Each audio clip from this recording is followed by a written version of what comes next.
Hey everyone, thanks so much for tuning in. We're going to take a look at a newer offering from Monterey Knives. It's not their newest anymore because since this model came out, they have introduced another EZC 1.5 or what have you. But this is still a relatively newer model. On the good news front, I think it's excellent. On the bad news front, it is sold out currently. On the other good news front, it is going to go ahead and be restocked in January with some improvements made as well as a smaller version dropping. So let me talk about that for a second.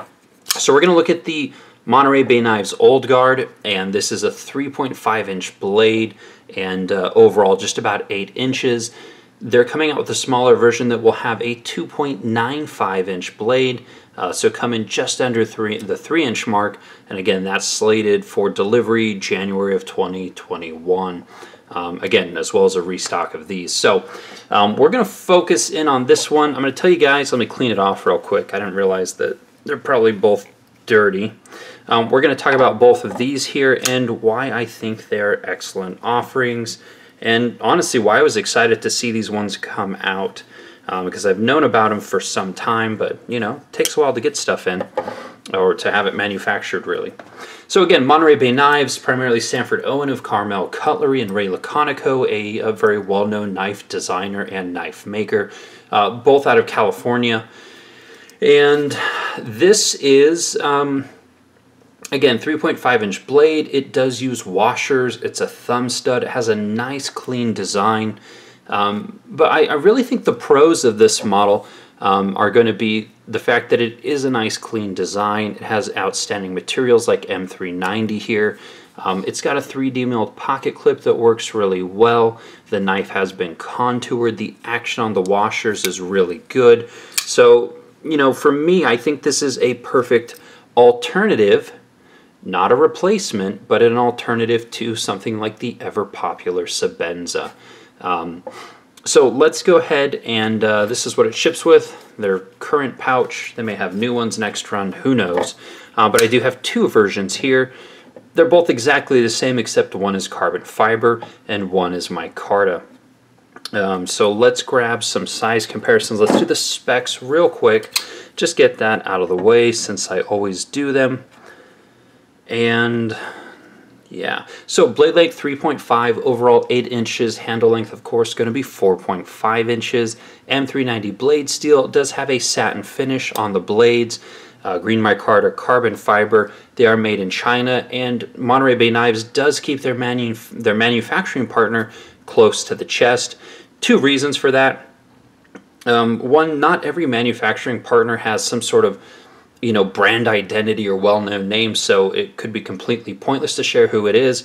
Or the alternative, which probably more correct, is that anytime they start sharing who their manufacturing partner is, other people say, hey, you know what, I want to use that person too, and so instead of having 3 months wait for products, turns into 6 months, turns into 9 months, turns into 12 months, and then the cost to manufacture goes up as that manufacturer realizes their services are in higher demand. So these weigh in at 3.8 ounces, which for a 3.5 inch blade is pretty good. And again, they do run on washers and the action is pretty nice.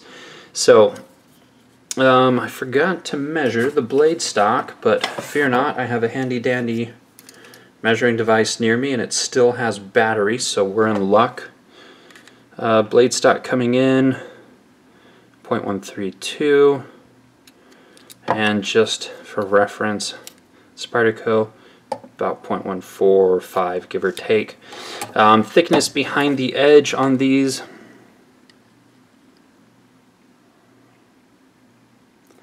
about 24, maybe about 25. Again, same thickness behind the edge as a Spyderco Paramilitary 2, so thinner blade stock, same thickness behind the edge. It seems to cut fairly well. All right, I think that's it for the specs. So again, I've talked about the pros. Nice clean design. Let's grab this actually. In terms of a size comparison here. Here it is next to the Sebenza 21 in carbon fiber.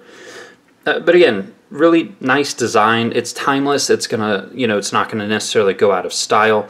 On the next version they're dropping in January, they're changing the blade grind a little bit. They won't be doing the integrated back spacers. They'll be sending their own blue normal Loctite to the manufacturer, because these ones they used like super glue or red Loctite on some of them, it seems. They'll be switching to all T8 hardware throughout except for the pocket clip, which will likely remain T6. And they will be doing a full titanium version, I believe, for both the large and the small. So again, some pretty good changes coming. But again, just a nice alternative to the Sebenza in my opinion. And coming in at 215 bucks, I think there's some value there in terms of price. So, right around that $200 mark, I think, for me these days is kind of more along the lines of kind of entry-level pricing. I think that my view of pricing has become wildly skewed over the years. So let's show you some of the, well, let's just do a close-up. Again, I really love the carbon fiber.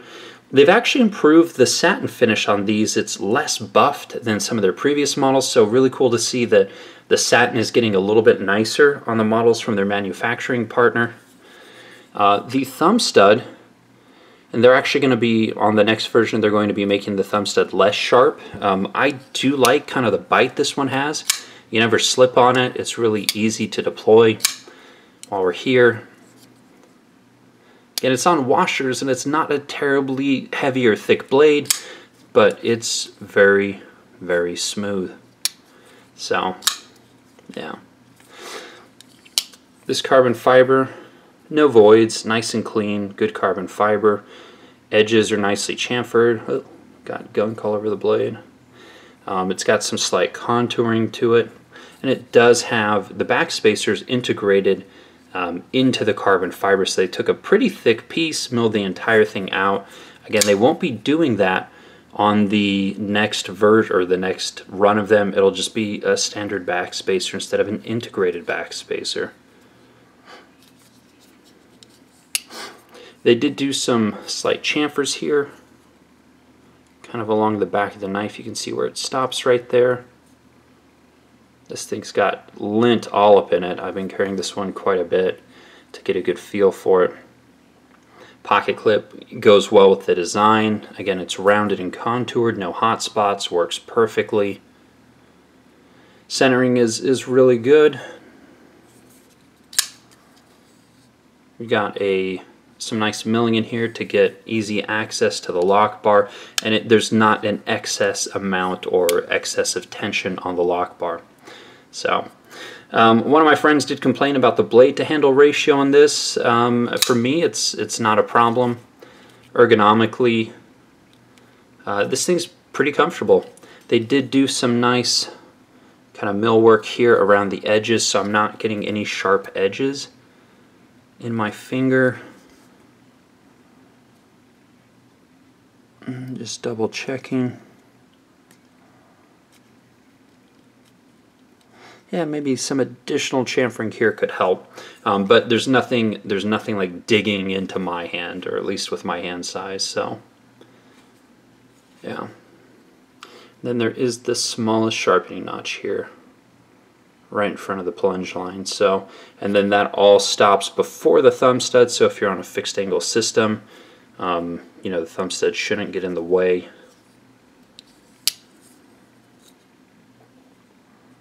M390 steel. Did some chamfering on the top of the blade too.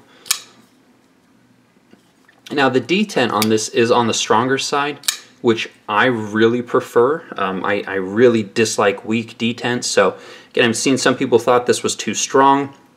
To me personally, I think it's perfect. I prefer stronger rather than weaker, so no complaints from me there. Let's look at the micarta version real quick, because some of you guys may want to take a look.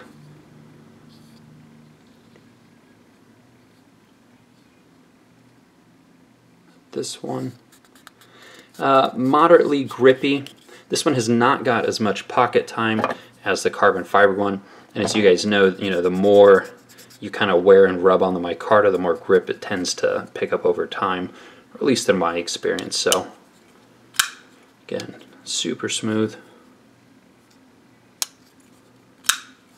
on washers here. But that's the Monterey Bay Knives Old Guard.